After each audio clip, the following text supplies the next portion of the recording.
Hello, let's see how this works out. Different camera, different microphone, different surroundings than usual. So this video is gonna both sound and look different than it usually does. Okay, so let's talk about Dawnshard.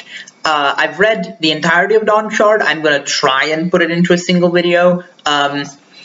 I considered splitting it in half like I did with Edge Dancer, but when I got to the halfway point of Dawnshard, I didn't have as much to say, because a lot of what I want to talk about with Dawnshard happens at the end. So you get one video, hopefully, unless this goes on for way too long. So let's talk about things in a completely random order. So first things first. I talked about a bit in a previous video. I don't remember if it was the last Oathbringer video or one of the last Oathbringer videos. I talked about the potential issue with the way that disability, physical disability specifically, has been handled throughout the Stormlight Archive. Namely the fact that characters tend to just become surge binders and then heal their disabilities. That appears to have been, at least this is my gut feeling, I think that Brandon got that criticism. I have a suspicion that much like the autism in Elantris, this is something that he was made aware of could be a potential issue, because he went out of his way with this particular novella to specifically deal in great detail and thorough depth with the issues of disability, physical, specifically disability, through Rysn, who is the main character. And obviously, I'm not qualified to speak as to how well he did that, but I feel like he did a really good job.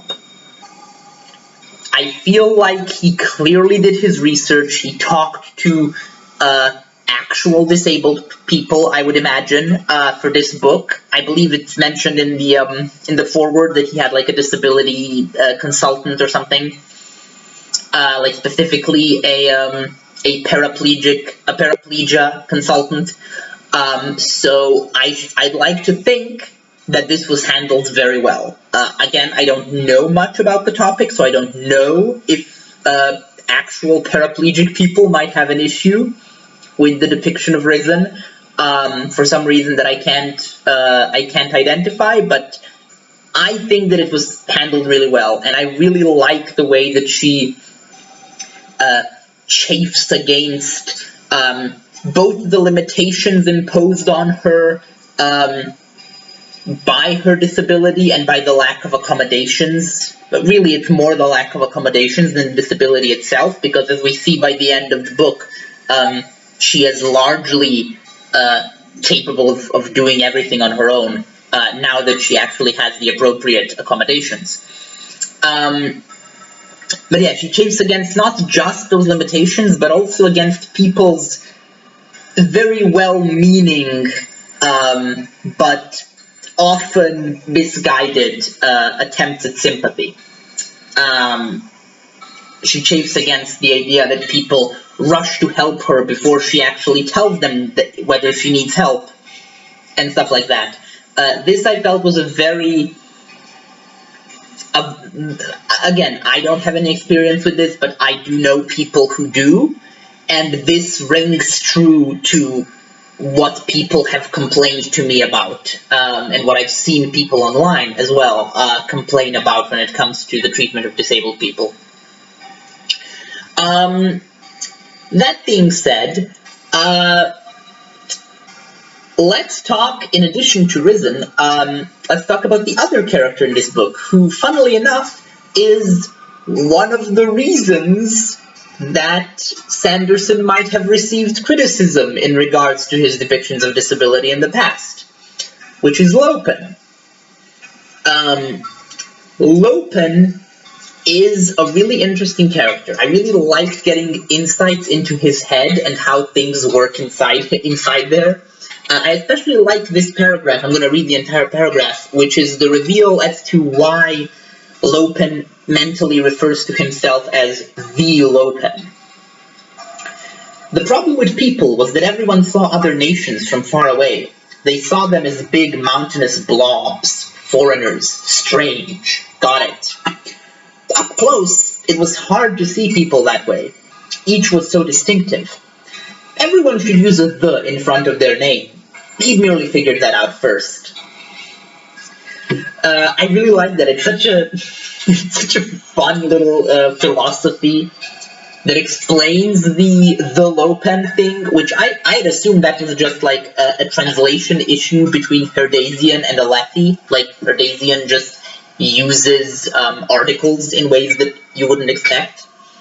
Kind of like how all the Horn-Eaters refer to almost everything as he, because I'm guessing they don't actually have a gender-neutral third-person pronoun.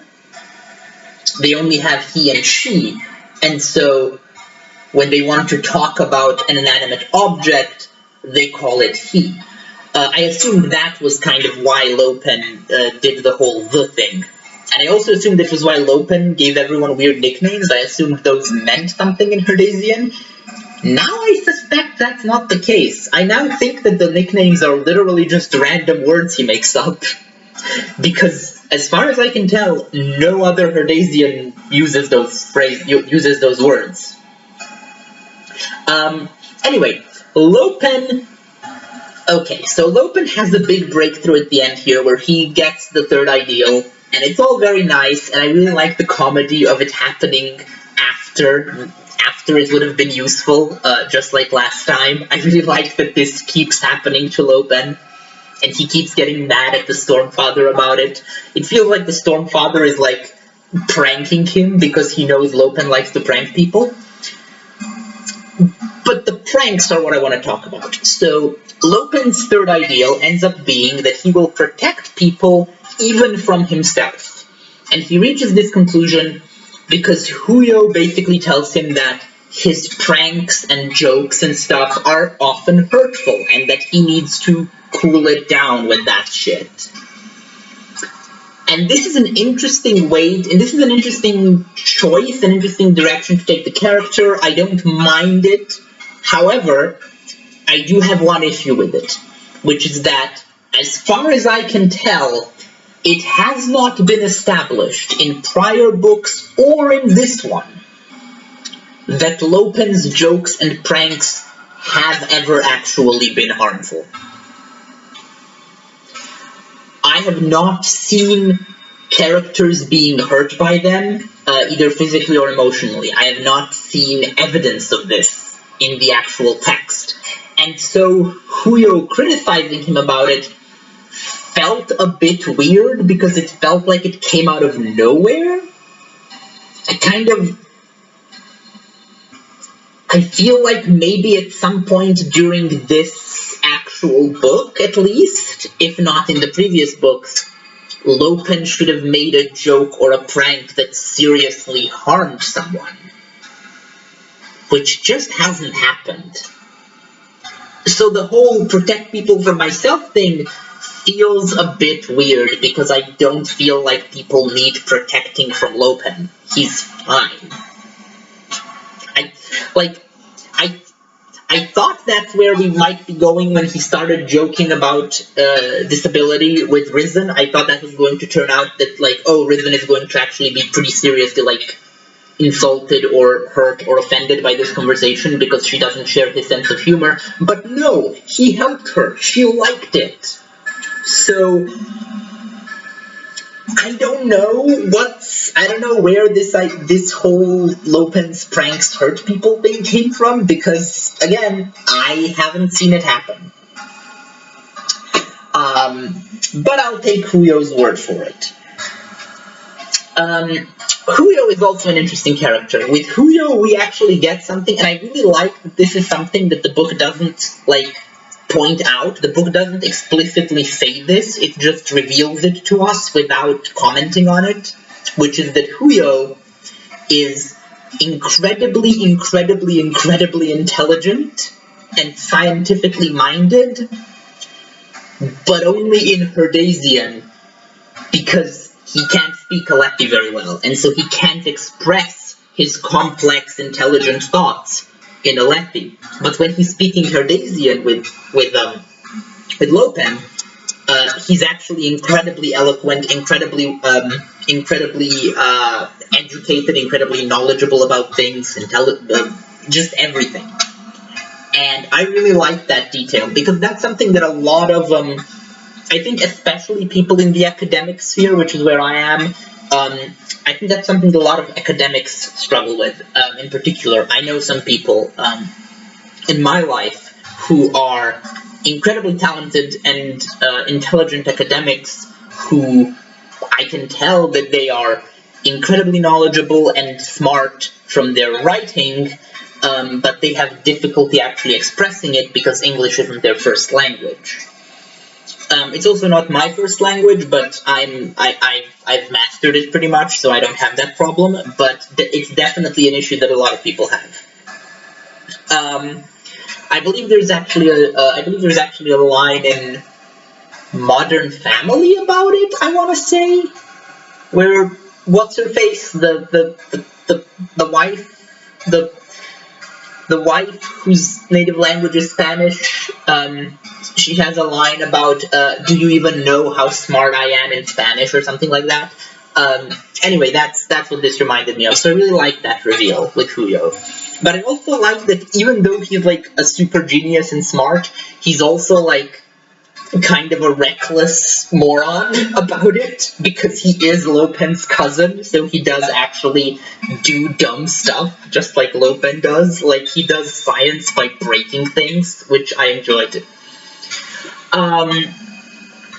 What else happened here? I mean, obviously there's the ending, but I'm kind of delaying the ending. I really like the cultural details about specifically Thalen's sailing culture. Those are cool. I like the, actually, that's something I want to talk about. This book has some interesting timeline issues going on. So, I believe that at the end of the previous book, at the end of Oathbringer, Rysn said that her injury had occurred 6 months ago. I think that's what she said. And now here, she says that she's been in a wheelchair for 2 years. That's weird. Is there like a significant time skip between books 3 and 4 of Stormlight? I guess I'm gonna find that out when I start reading Rhythm of War after I'm done recording this. But it kind of feels like there might be a time skip, because I definitely read online that Dawnshard should be read before Rhythm of War, which I'm assuming means it's set before Rhythm of War, which means that Rhythm of War is like a year and a half at least after Oathbringer, which would be interesting if that's what happened there.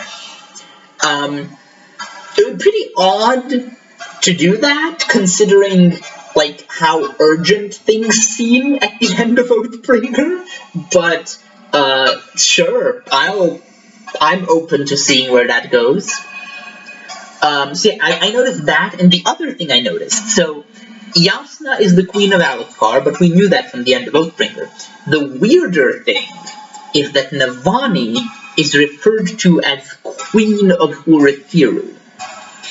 Now there's 2 possibilities here. That could be Queen, not Regent, what's the word? What's the word for a queen who is a queen because she's married to a king?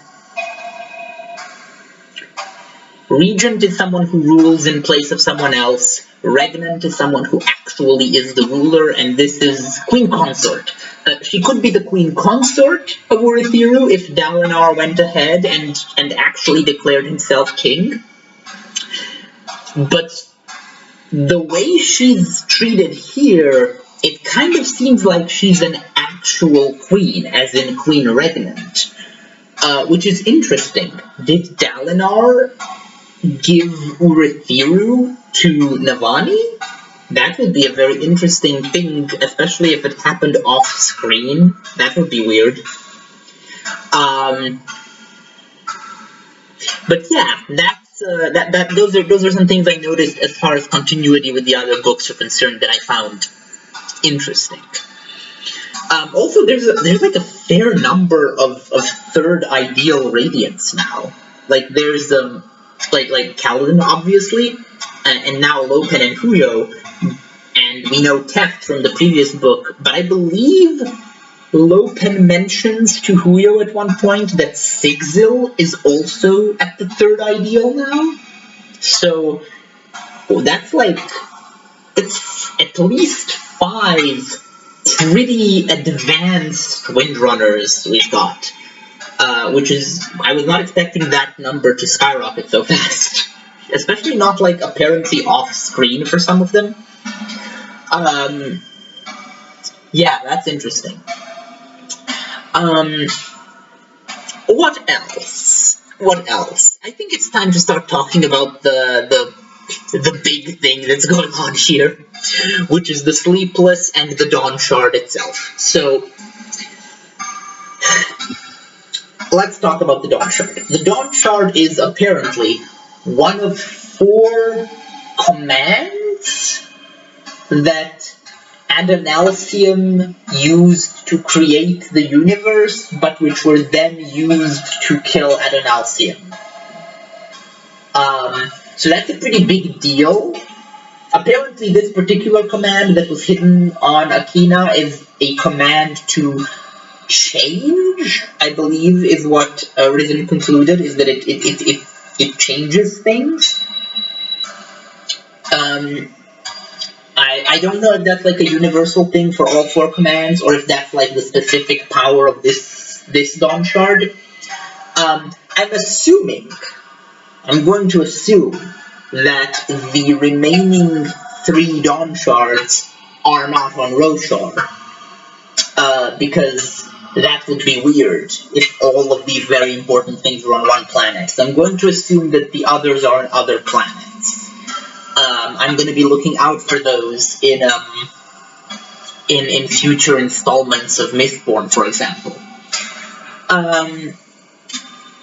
But yeah, Rysn now has a Dawnshard in her brain, and based on what we hear from our Sleepless friends here, the Dawnshards might end up being extremely, extremely important, not to the plot of Stormlight Archive, but to the plot of the Cosmere as a whole. Which means that with this seemingly skippable minor novella, Rysn, of all people, is now suddenly one of the most important characters in the entire Cosmere, which I was not expecting. I thought that this book was going to be dealing with the fact that Chiri Chiri ate one of the Unmade, because I'm still pretty sure that's a thing that happened. I still think Chiri Chiri just ate one of the Unmade, and we just haven't acknowledged it yet. But apparently that's not what this book was ever going to deal with. I mean, the fact that she ate the Unmade is what triggered her transformation, and what led to the events of this book happening, I think. Like, I think that's the key difference between Chiri Chiri and the others of her species who never grew to this size. I think it's because she ate something really, really powerful. But we're not dealing with the fact that she ate an Unmade, which I guess that's a narrative ticking time bomb for later. And it kind of makes sense, actually, now that I think about it. It makes sense for Sanderson because he wants these novellas to be kind of optional. So he's not, I don't think that anything he does in these novellas is ever going to be like a major, massive thing for the plot of Stormlight. But I think it will be for the plot of the Cosmere as a whole. Actually, I say that, but like, Nail's change of heart in Edge Dancer was a pretty massive deal for the plot of Stormlight. So I'm not sure. I guess. Huh. Maybe I'm wrong. Maybe this will all be important for Stormlight as well as the Cosmere as a whole. I mean, I guess I still don't know if Stormlight 10 is going to be the actual grand finale of the Cosmere.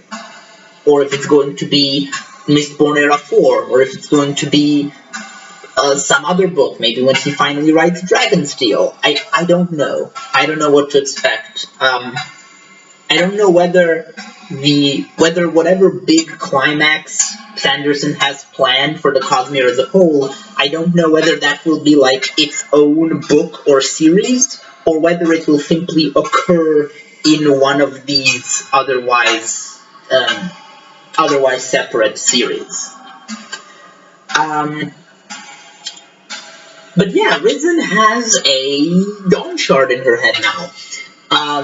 And she also has some fun new friends in the form of the Sleepless. So the Sleepless are interesting.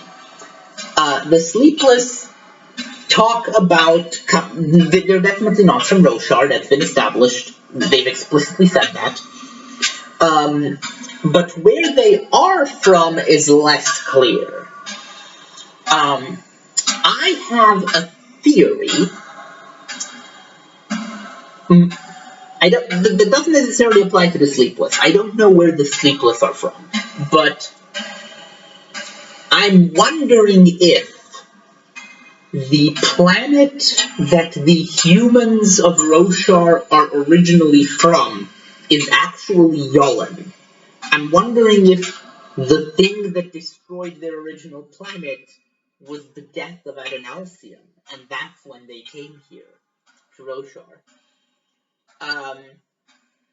If that's the case, it would explain something that happens here at the end, which is that the Sleepless make Rysn swear that she will never bond a Spren and become a Knight Radiant.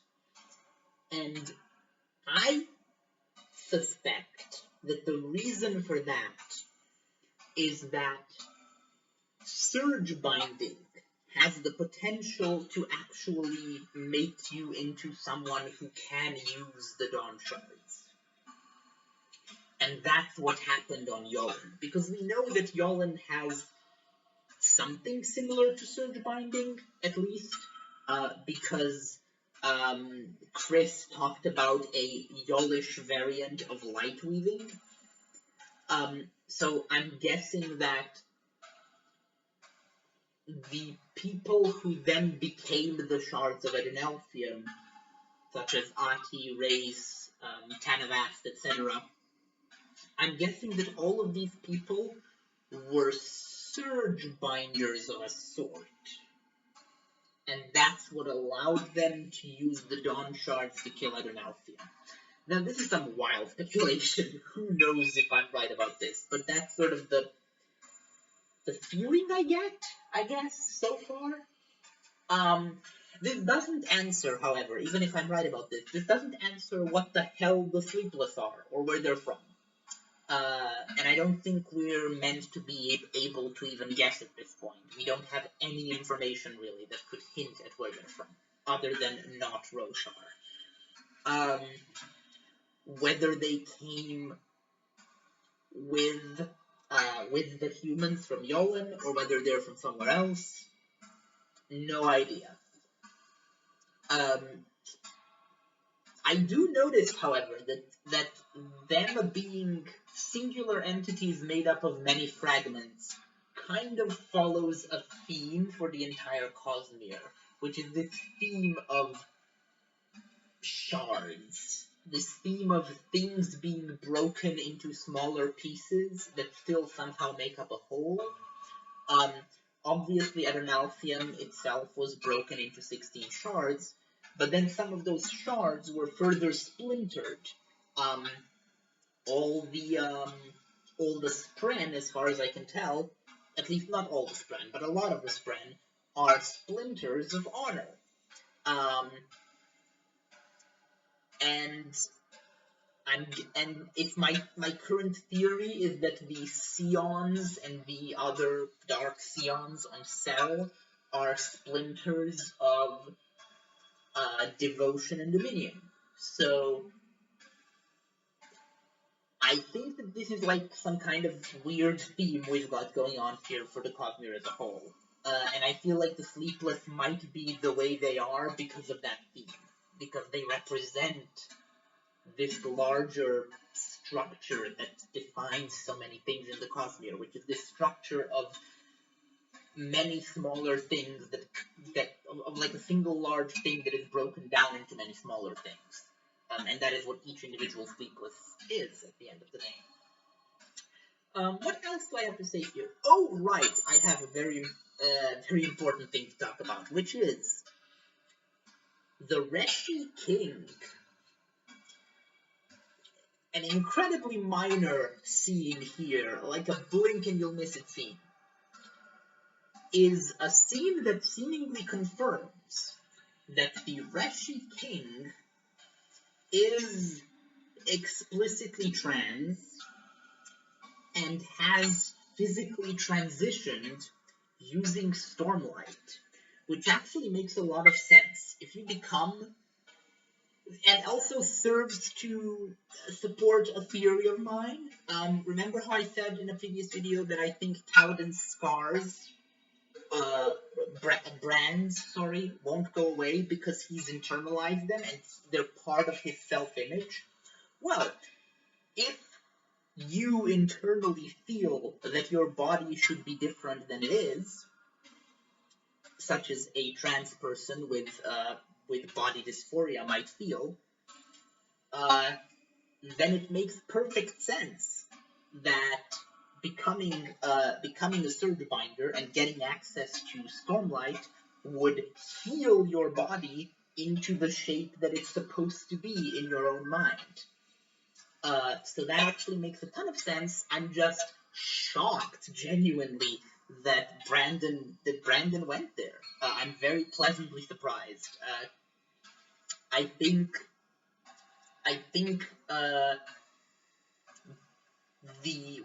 what I've sort of termed Sanderson's sort of slow but steady move to the left over the course of his writing. I mean, he was always vaguely on the left, but like further to the left and becoming more socially aware of these things.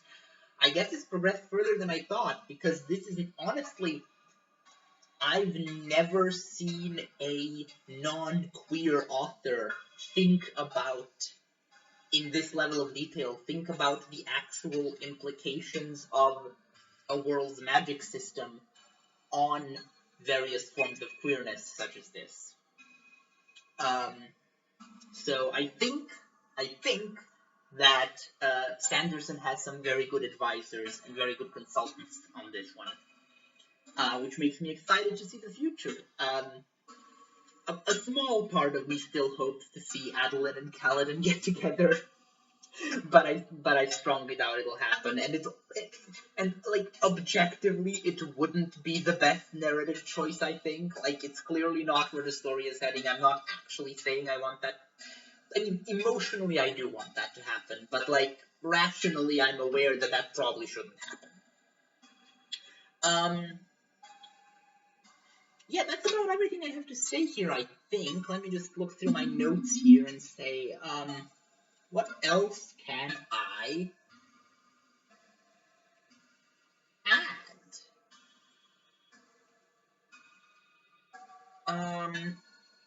Oh yeah, there's actually confirmation of what I said, which is that surge binding is specifically the form of investiture that could theoretically use the commands, because Nickley actually says, the most powerful forms of surge binding transcend mortal understanding.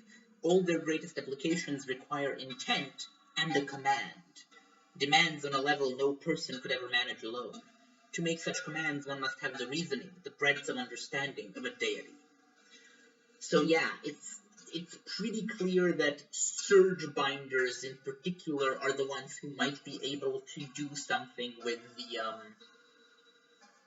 the commands that are contained in the Dawn Shards. I guess it remains to be seen if other forms of investiture might also allow you to do so once you attain a high enough level in them, I guess. Like, for example, if you're on Nulthus and you attain the 10th, what was it called? Heightening?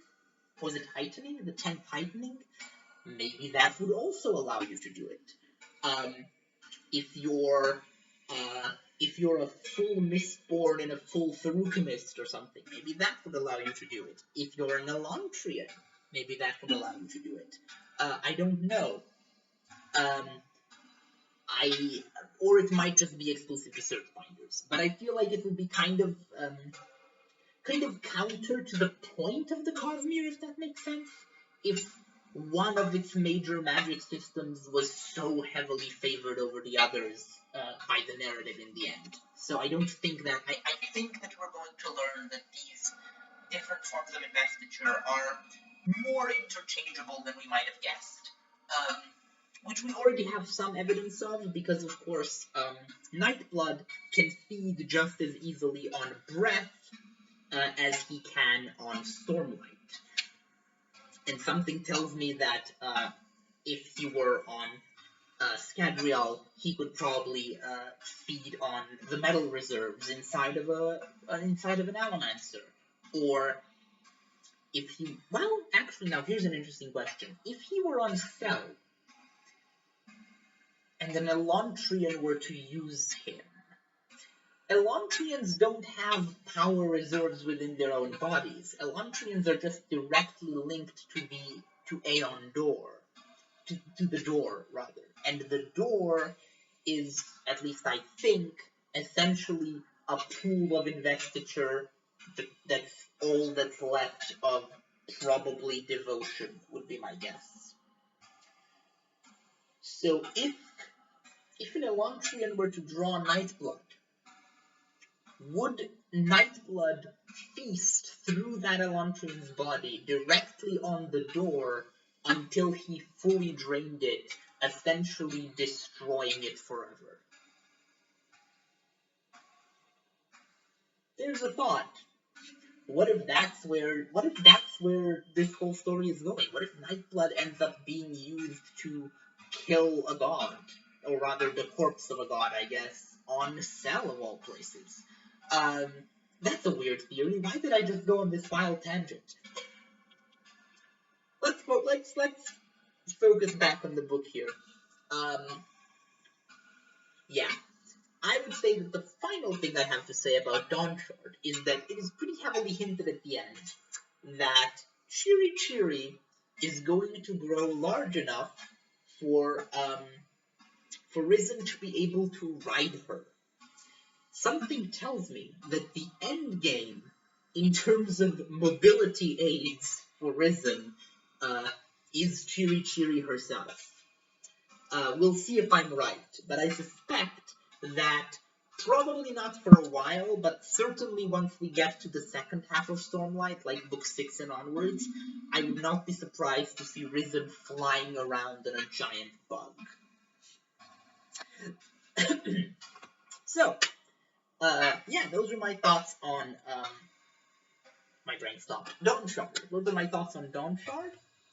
I'm now going to go and read, start reading, Rhythm of War. That'll take a while, probably.